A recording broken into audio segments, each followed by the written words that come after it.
Alright, what's up YouTube? I plain forgot that I had a YouTube channel, or have, not past tense. I'm gonna post this, basically Facebook, I started a page for charge as well, but I couldn't do a live video. They said no. They said you gotta be bigger. So, I'm gonna post this on my YouTube channel for orchards. And what the topic is, I think what I wrote was creating safe spaces for guerrilla gardening.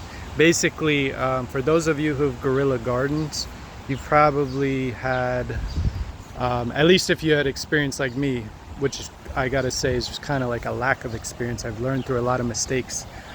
You've had a lot of times where the plants get cut down and by unsuspecting weed whacking, and then you're like, shoot, you know, and you feel bad because the plant itself might not grow back, and it's hard to endure.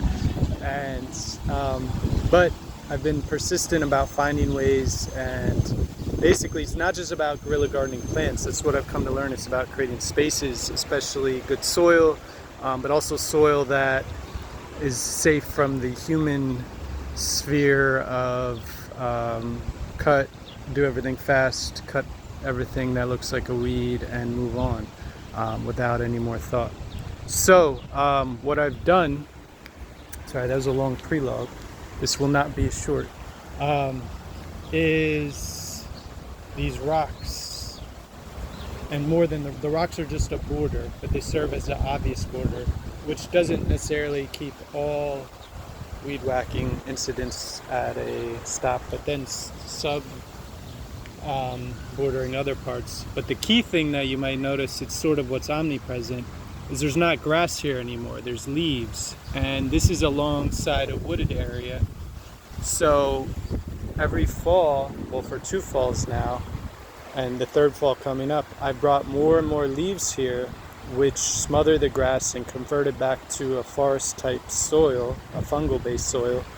And as time goes on, the grass won't come through, and what happens is that the soil is now ready, more ready to be planted in, and you don't have to even dig up as much and worry as much about the compaction that happens with grass that's cut back all the time. I did want to say that grass isn't inherently a problem. Lawns, if they were allowed to let go, would offer a huge amount of ecosystem benefits.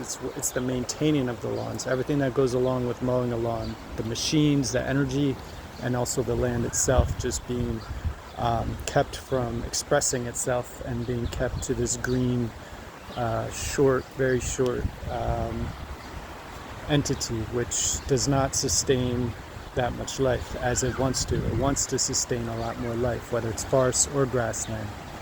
So there's forests on the edge here, and here in New Jersey, we're in a land that would pretty much, I don't know what the percentage would be, but close to 100% would be forest land, were humans not here doing the things that we do at a large scale. So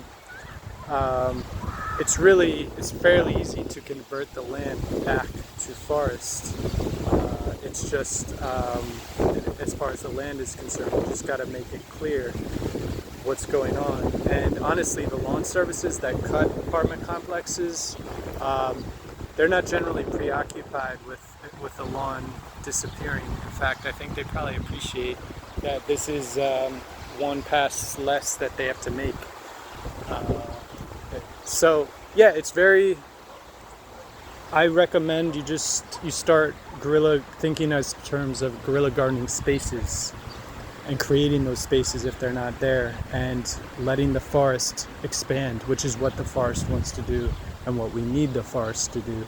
So, and then you just get to select what trees go in there as it grows outwards. And right here we have one pawpaw. There's a second pawpaw to pollinate with it, which is just now showing a green bud. It had been cut, and I was really sad, thinking that was the end of that one, and the other one's not going to have anything to pollinate unless I find another pawpaw in there. But I've given it a few months since it's been cut, and No, it was cut last year, I'm sorry. But I've given it a few months since the spring, and the other ones have started to leaf out and become full saplings. Sorry, words are escaping me right now. I really want to do this video though. This is supposed to be a live video. But anyways, this is my style. So I might have left some things out. I do want to say hi to these elderberries, which are actually, they were just cuttings that I put in the ground 2 weeks ago. And actually, no, it'd be earlier in May. So 3 weeks ago. And 3 weeks ago today.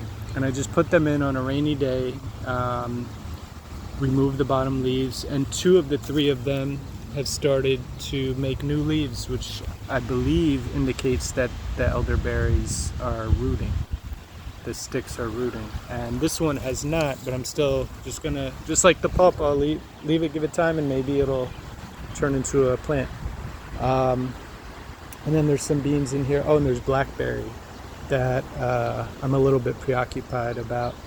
I'm worried they're gonna cut it, especially it's the first thing that'll fruit in here too, which I really, once they start fruiting, whatever kind of tree it is, I think it brings a new awareness. And to have something be cut right before it could fruit and show that awareness and spark that interest in people. It's like the raspberries being cut, what are they called? The Japanese wine berries. It's like having them cut in June when they're gonna fruit in July. Like, oh, they were so close, and then they just cut them off. So anyways, there's some of the psychology that must be endured with guerrilla gardening. But yeah, I recommend you start thinking of areas alongside forest edges, especially if it's this is a west-facing forest edge. But if there's southern-facing forest edges, just think about expanding the forest. The forest is telling you do it. I know that authorities in the humankind might say no, but that's why it's guerrilla gardening. But also we got to start thinking about as far as like it's something we need to do. Okay, all right, I'll leave it at that. Peace.